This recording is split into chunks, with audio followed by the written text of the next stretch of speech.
ओम श्री परमात्मने नमः। ओम श्री कृष्णाय नमो नमः। पौष मास महात्म्य अध्याय 10 की कथा सुनेंगे आज।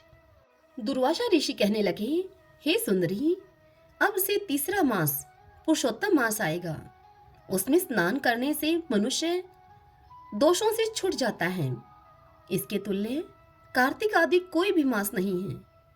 सब मास तथा पक्ष और जो भी पर्व हैं, पुरुषोत्तम मास की 16वीं कला के बराबर भी नहीं है।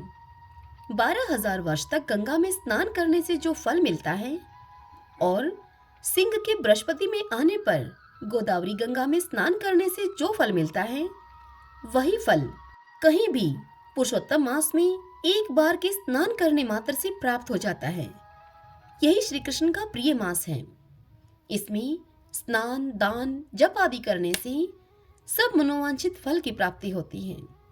इसलिए तुम भी पुरुषोत्तम मास की सेवा करो।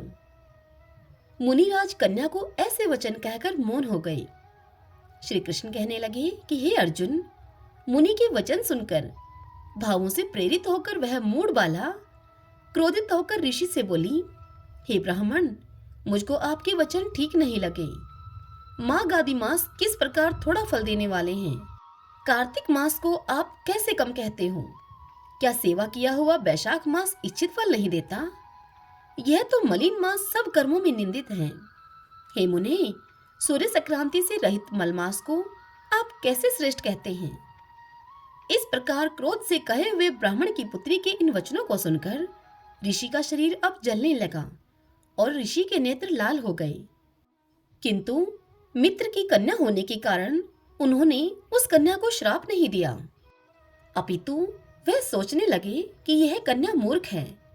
यह कन्या अपने हित और अनहित को नहीं जानती। पुरुषोत्तम मास का महात्म्य जो बड़े ज्ञानी भी नहीं जानते, तो कम बुद्धि वाले पुरुष और कन्याएं तो जान ही कैसे सकती हैं। और यह बिना पिता की कन्या दुख रूपी अग्नि से सुलगती हुई मेरे अत्यंत उग्र श्राप को कैसे सहन कर सकेगी? इस प्रकार विचार करते हुए दुर्वासा ऋषि उत्पन्न हुए क्रोध को भगवान की कृपा से दूर करते हुए और स्वस्थ होकर उस व्याकुल कन्या से कहने लगे, हे बाले, तू मेरे मित्र की कन्या है, इसलिए तेरे पर मेरा कुछ भी कोप नहीं। जैसा तेरे मन में हो तू वैसा ही कर। और भी जो कुछ होने वाला है सो सुन मुझसे। मैं कहता हूं तुझे, तूने जो पुरुषोत्तम मास का अनादर किया है, इसका फल इस जन्म या अगले जन्म में अवश्य होना है। क्योंकि तेरा पिता मेरा मित्र था, इसलिए तुझको श्राप नहीं देता हूं मैं। किंतु तू बालक है और अपने शुभ और अशुभ को नहीं जानती है। तेरा कल्याण हो, मैं तो नारायण की सेवा में जाता हूँ।